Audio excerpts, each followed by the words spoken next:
Normal حالت میں جب جسم ایکٹیو ہوتا ہے تو میڈیکل سائنس یہ بتاتی ہے کہ دماغ میں سے یہ جو لیفٹ سائڈ پہ دکھایا ہوا ہے بیٹا لہریں خارج ہوتی ہیں. جب حالت سکون ہو تو الفا لہروں کا اخراج ہوتا ہے جو کہ بیٹا کے مقابلے میں کم فریکوینسی کی ہوتی ہیں اور زیادہ لطیف ہوتی ہیں. حتیٰ کہ حالت نیند میں انتہائی لطیف اور کم فریکوینسی کی ڈیلٹا لہریں خارج ہوتی ہیں. اس طرح جاگنے اور سونے کی حالتوں میں مختلف لہریں خارج ہوتی ہیں جو آپ نے دیکھ لی. اور جب سونے کی لہریں خارج ہو رہی ہوتی ہیں تو اس وقت جاگنے کی لہریں بند ہو جاتی ہیں. جب جاگنے کی لہریں خارج ہو رہی ہوتی ہیں تو سونے کی لہریں کم ہو جاتی ہیں, بند ہو جاتی ہیں. تو آپ غور کریں کہ انسان اپنی ساری زندگی دو حالتوں میں بسر کرتا ہے, ضرور بسر کرتا ہے. ایک جاگنے کی حالت ہے اور دوسری سونے کی حالت. جاگتے میں وہ کھاتا ہے, پیتا ہے, باتیں کرتا ہے, خوش ہوتا ہے, غمزدہ ہوتا ہے, خوفزدہ ہوتا ہے. اور سوتے ہوئے بھی وہ کھاتا ہے, پیتا ہے, باتیں کرتا ہے, خوش ہوتا ہے, غمزدہ ہوتا ہے, خوفزدہ ہوتا ہے, جسے ہم عام طور پہ خواب یا ڈریم کے نام سے بھی جانتے ہیں. کھانے پینے, خوش ہونے, غمزدہ ہونے, پڑھنے, ملنے جلنے کی تمام ایکٹیویٹیز وہ دونوں حالتوں میں کرتا ہے.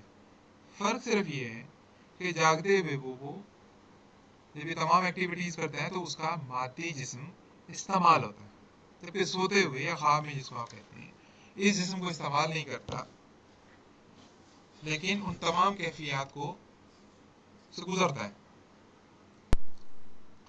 روحانی سائنسدان جاگنے کی حالت میں کام کرنے والے حواس کو نہر اور سونے کی حالت میں کام کرنے والے حواس کو لیل کا نام دیتے ہیں.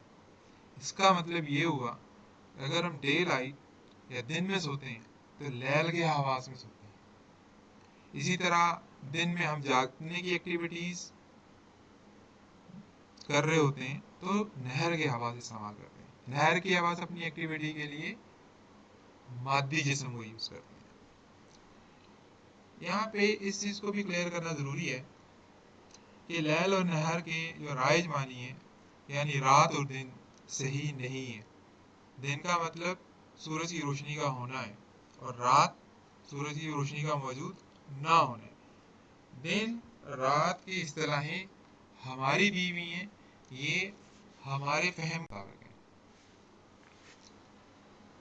ہم نے دیکھ لیا, ایکسپیرینس سے بھی گزرے ہیں پورے. انسان دو حالتوں میں زندگی گزارتا ہے. جاگنے میں تقاضے پورے کرنے کے لیے نہر کے حواس استعمال کرتا ہے, نہر کی پاور استعمال کرتا ہے, نہر کی انرجی یوز کرتا ہے, اس کو ہم نے نہر کا نام دیا ہے. سونے میں تقاضے پورے کرنے کے لیے لیل کے حواس استعمال کرتا ہے. یہ یلو کلر کا جو آپ کو نظر آ رہا ہے اس میں وہ جاگنے کے حواس میں ہے.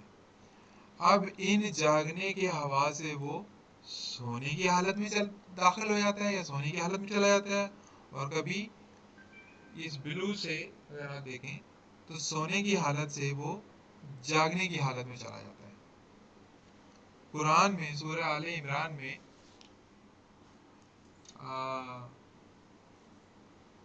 آیت 23 اس فینومنا کو ایکسپلین کرتی ہے کہ داخل کرتا ہے لیل کو نہار میں اور داخل کرتا ہے نہار کو لیل میں.